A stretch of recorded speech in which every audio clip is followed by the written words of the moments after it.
નમસ્કાર, વંદે ગૌ માતરમ.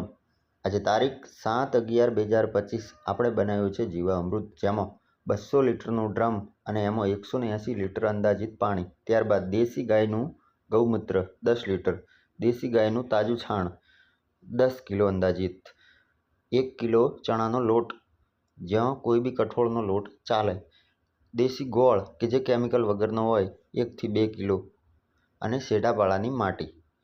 આ બધું બેરલમાં નાખી અને લાકડીથી હલાવવાનું થાય છે.